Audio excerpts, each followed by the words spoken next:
네, 여러분 안녕하십니까? 2021년 제1기 교과 공부를 시작하도록 하겠습니다. 먼저 새해 복 많이 받으시고요.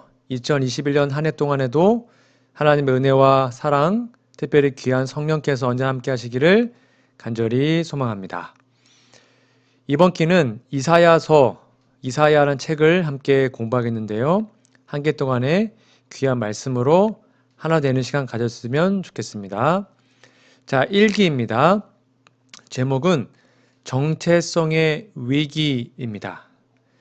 교과서에 보시면 연구 범위 이사야 1장 1절에서 31절, 5장 1절에서 7절 말씀입니다.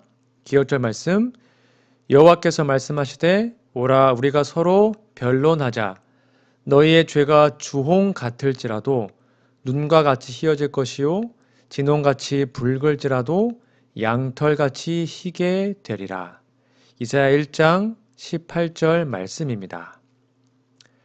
기억들 노래 듣고 이어서 말씀 연구 진행하도록 하겠습니다. 일기 1과 여호와께서 말씀하시되 오라 우리가 서로 변론하자 너희의 죄가 주홍 같을지라도 눈과 같이 희어질 것이요 진홍같이 붉을지라도 양털같이 희게 되리라. 이사야 1장 18절.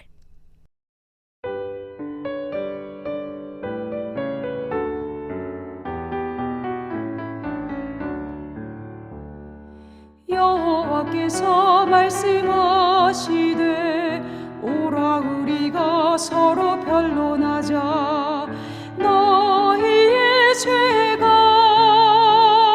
주홍 같을지라도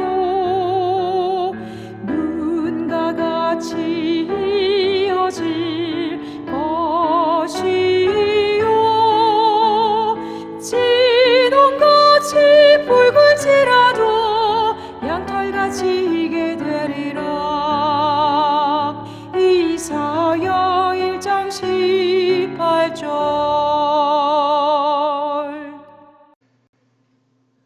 네, 여러분 교과서 새 거 받으신 거 한번 펴보시고요. 성경책도 준비해 주세요. 자, 일요일로 가볼까요? 12월 27일 일요일 제목은 하늘이여 들으라입니다. 교과서 질문 볼까요? 이사야 1장 2절을 읽어보라. 여기서 말하고자 하는 기별의 핵심은 무엇인가? 여호와께서는 무엇이라고 말씀하시는가?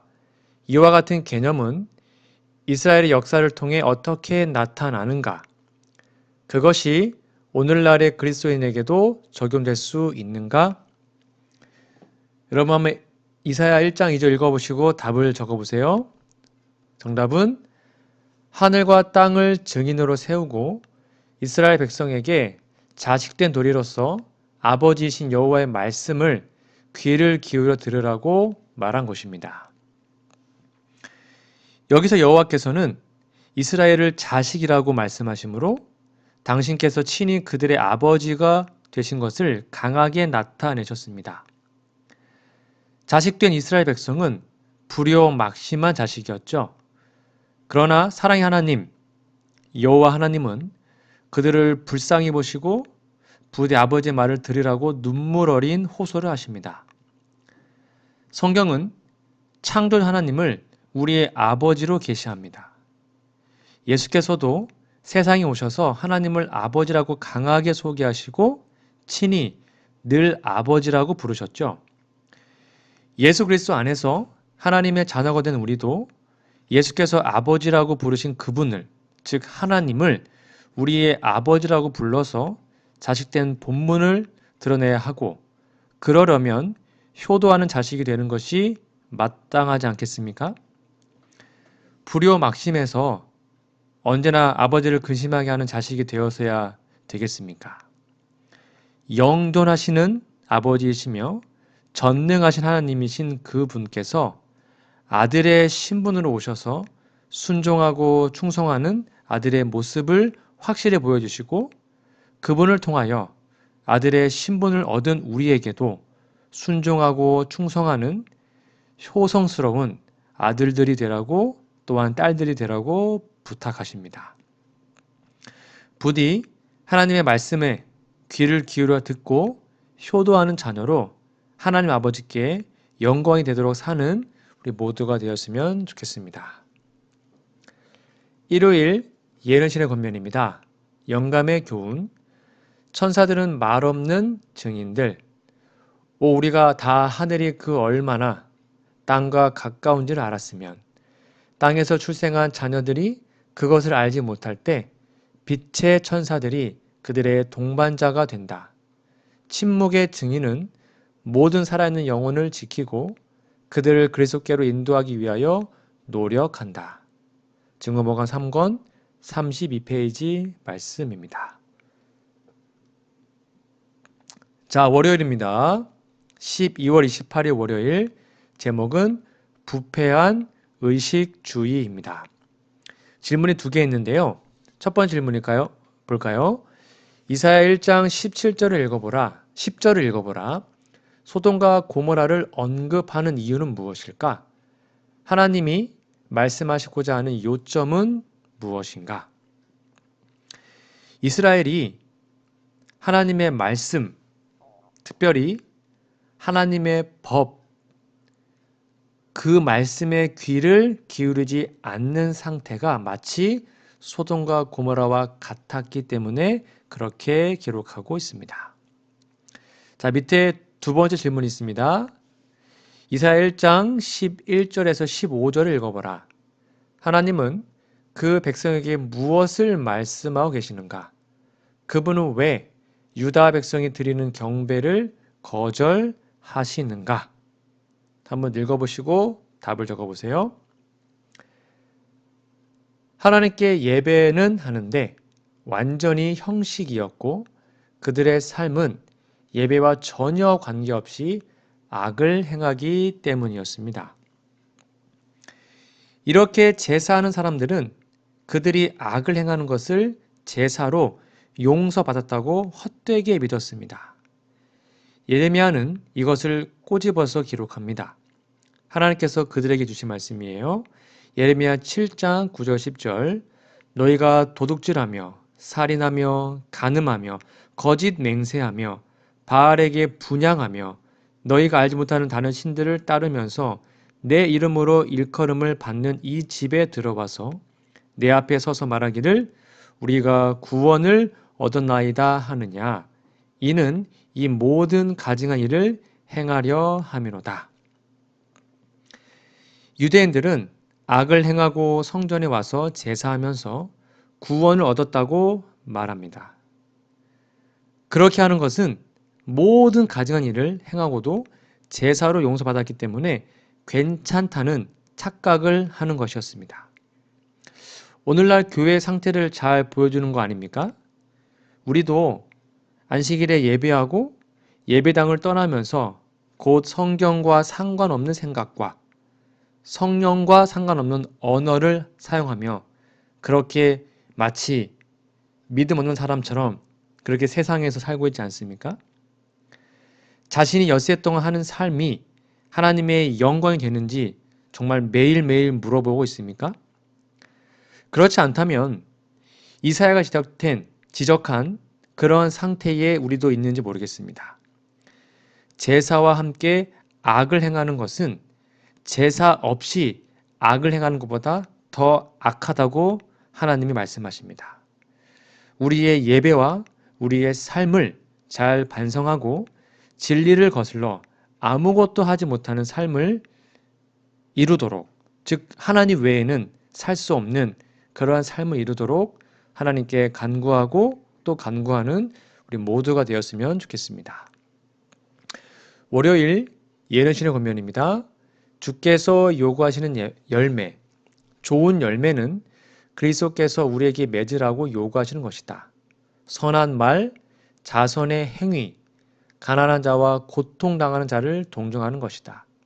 실의와 슬픔으로 눌린 마음을 동정하게 되고 궁핍한 자에게 나누어 주며 벗은 자를 입히며 나그네를 집안에 들이고 마음으로 받아들이면 천사들은 매우 가까이 머물 것이며 하늘에서는 응답의 선율이 울려 퍼질 것이다. 교회 증언 2권 25페이지 말씀입니다. 자, 화요일 가보겠습니다. 12월 29일 화요일 제목은 용서에 관한 변론입니다. 여기도 질문이 두 개입니다. 첫 번째 질문입니다. 이사야 1장 18절을 반복해서 읽어보라. 문맥을 파악하기 위해 앞뒤 구절도 읽어보라. 하나님이 하시려는 말씀은 무엇인가? 오늘 기억절 말씀이죠. 한번 읽어보시고 답을 적어보세요. 정답은 하나님의 사랑을 생활에서 실천하라는 것입니다. 그들이 하나님을 아버지로 모신 자들이면 하나님께로부터 받은 생명력이 그렇게 봉사하고 희생하는 삶을 살게 될 것이라고 말씀하고 있습니다. 자, 두 번째 질문 밑에 좀 보실까요? 용서해 주시겠다는 하나님의 약속은 그들이 자신의 길을 바꾸기 위한 근거로 어떻게 작용하는가? 이사야 1장 18절, 44장 22절을 좀 비교해 보세요. 정답은 하나님께서 용서하시겠다는 약속은 그들이 담대히 하나님께로 나와서 회개할 수 있는 원인이 됩니다. 쉽게 말하면 여러분, 회개가 먼저일까요? 용서가 먼저일까요? 우리는 회개해야 용서받습니까? 아니면 용서받았기 때문에 회개합니까? 많은 사람들이 오해합니다. 회개해야 용서받는다. 그러나 용서할 당사자가 용서할 마음이 전혀 없으면 회개는 용서를 불러내지 못합니다. 즉 용서할 자가 용서하겠다는 의지를 보이면 회개할 자는 조심스럽게 용기를 내서 용서를 구할 수 있죠. 쉽게 말하면 용서가 무조건 회개보다 먼저 있습니다. 하나님이 이미 우리 죄를 용서하셨습니다. 그렇기 때문에 그 용서함을 믿고 주님께로 회개, 돌아오라고 말씀하시는 거예요. 우리가 하나님께 죄의 용서를 구할 수 있는 것은 하나님께서 예수 그리스도 안에서 용서를 이미 선포하셨기 때문입니다. 십자가는 하나님께서 공개적으로 이 세상에 용서를 선포하신 표시입니다. 그래서 우리는 감사하고 겸손하게 통회하는 마음으로 하나님께로 나아가서 슈브, 돌아가서 자복하고 우리의 죄를 하나님께 드릴 수 있는 것이죠. 여러분, 하나님의 용서에는 절대적으로 하나님의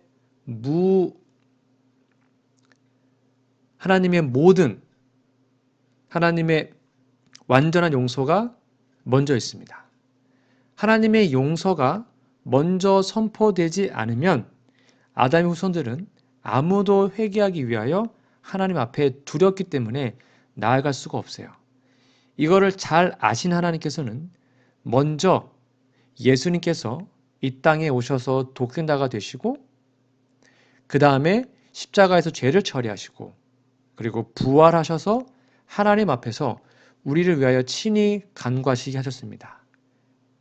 그래서 우리가 넉넉하게 은혜의 보좌 앞으로 나아가서 회개할 수 있는 것입니다. 이것이 사랑이고 무조건적인 은혜입니다. 이걸 여러분 꼭 기억하시기 바랍니다. 화요일 예루실의 권면입니다. 죄인들과 변론하심. 구주는 긍휼과 사랑이 충만하셨다. 그분은 그들의 죄가 아무리 크다 하더라도 진정으로 뉘우치는 사람을 결코 내쫓지 않으신다. 그러나 그분은 모든 종류의 위선을 심하게 견책하신다. 그분은 사람의 죄들을 잘 아시며 그들의 모든 행위를 아시고 그들의 은밀한 동기를 읽으신다. 그렇지만 그분은 죄악 가운데 빠져있는 그들로부터 돌이키지 않으신다. 그분은 탄원하시며 죄인들과 변론하신다. 교회 증언 4권 294페이지입니다. 하나님 우리를 절대로 내쫓지 않으신다. 우리가 그분께로 가면 우리의 죄를 용서하심을 여러분 꼭 믿으시기 바랍니다. 수요일입니다. 11월 30일 수요일, 먹을 것인가 먹힐 것인가? 질문해 보시면 이사야 1장 19절에서 31절을 읽어보라. 성경 전반에 걸쳐 나타나는 어떤 주제가 여기에 다시 등장하는가? 한번 좀 길지만 읽어보시고 답을 적어보세요. 정답은 하나님께 회개하고 하나님께로 돌아오면 생명과 평안을 누릴 것이지만 돌아오지 않으면 고통과 사망이 있을 뿐이라고 경고하십니다. 이와 같은 사상이 성경 전반에 게시되어 있습니다. 하나님께서 아담을 창조하셨을 때 친히 코에 생기를 불어넣으심으로 하나님의 생명을 그에게 주셨습니다. 그러나 그가 선악을 알게 하는 나무의 실과를 먹으면 하나님과 맺은 생명 언약을 어기는 것이기 때문에 하나님의 생명은 회수할 수밖에 없습니다. 아담은 언약을 어겼죠. 그래서 그는 하나님의 생명, 영생, 이걸 하나님께 반납하게 됐고 결국 죽는 존재, 사망의 존재가 되었습니다. 물론 당장 존재 자체가 없어지지 않았지만 생육하고 번성해야 하고 자손들과 함께 하나님의 생명을 회복할 기회를 주셨죠. 그래서 여자의 후손이 발꿈치를 상하는 희생으로 뱀의 머리를 상할 때 아담의 자손들은 다시 하나님의 생명을 회복하게 된 것입니다. 이렇게 조치해 주셔서 우리는 생명과 저주라는 두 사실 앞에 서게 된 겁니다. 그러나 중립지대에서 생명이나 저주를 택하는 것이 아닙니다. 이미 우리는 사망의 저주에 빠져 있는데 거기에 나와서 생명을 얻을 수 있는 기회가 있는 것이죠. 쉽게 말하면 우리가 예수님을 믿고 생명을 얻지 않으면 사망의 저주에 그대로 있는 것입니다. 중간은 없어요. 우리는 이 문제에 대해서 마치 사람이 사망도 생명도 아닌 중간 상태에 있는데 둘 중 하나를 택할 때 택한 상태에 있는다라고 착각을 합니다. 아닙니다. 우리는 하나님을 택하지 않으면 이미 죄의 저주에 빠져 있습니다. 그러므로 방법이 없어요. 오직 예수 외에는 방법이 없습니다. 이 사실을 꼭 기억하시고 죄의 세력에 먹히는 것이 아니라 하나님의 생명의 떡을 먹음으로 영생을 소유하는 우리 모두가 되었으면 좋겠습니다. 수요일 예언신의 권면입니다. 하나님의 복이 가로막히는 이유. 하나님은 충성된 청지기 노릇하기를 거절하는 이들에게 복을 주실 수가 없다. 우리는 정도가 다른 여러 형태의 재난들이 땅에 임하는 것을 본다. 그 이유가 무엇일까? 제어하시는 하나님의 능력이 작용하고 있지 않기 때문이다. 증언보감 3권 39페이지 말씀입니다. 네, 마지막 목요일입니다. 제목은 불길한 사랑의 노래. 교과서에 질문해 보시면 이사야 5장 1절에서 7절에 나오는 노래를 읽어보라. 이 비유는 무엇을 의미하는가? 네, 한번 읽어보시고요. 정답은 유대인들의 상태와 하나님께서 그들에게 하신 은혜에 관하여 말씀하시고 부디 회개하고 하나님께로 돌아오도록 깨우치는 것입니다. 우리의 자유와 선택은 하나님께 정하신 범위 안에서만 가능합니다. 그렇지 않고 스스로 할 수 있는 자유와 선택은 결코 없어요. 자유는 생명이 있을 동안에 할 수 있는 지극히 제한된 것인데 자기가 하려고 하는 것은 다 할 수 있다는 착각은 정말로 바보 같은 겁니다. 자유를 말하면서 사람들이 중립지대에서 이것이나 저것이나 선택할 수 있다고 착각합니다. 다시 한번 강조합니다. 우리 인간에게 중립은 없습니다. 이미 어느 편에 속해 있을 뿐입니다. 사단의 편에 있든지 하나님의 편에 있든지, 악령의 지배를 받든지 성령의 지배를 받든지 둘 중에 하나예요. 사람은 존재와 생명을 스스로 선택할 수 없습니다. 사람은 스스로 선택하여 태어난 자유가 없어요.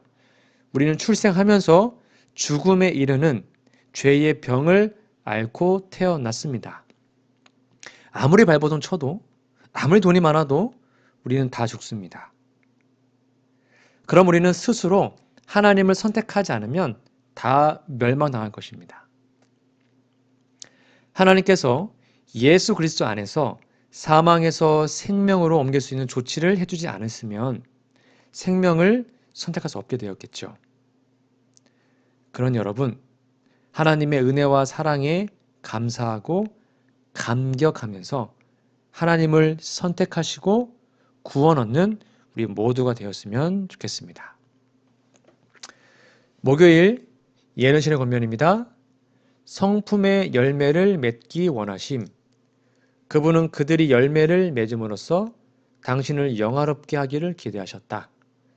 그들은 하나님 나라의 원칙을 드러냈어야 했다.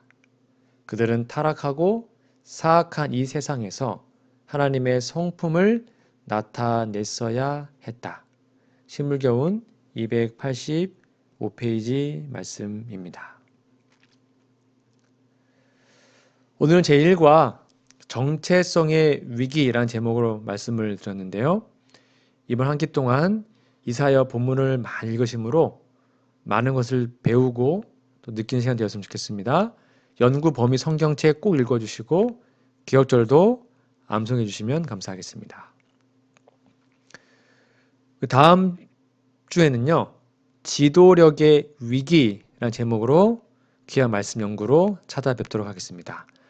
다음 시간까지 영육간에 강건하시기를 기도드립니다. 감사합니다.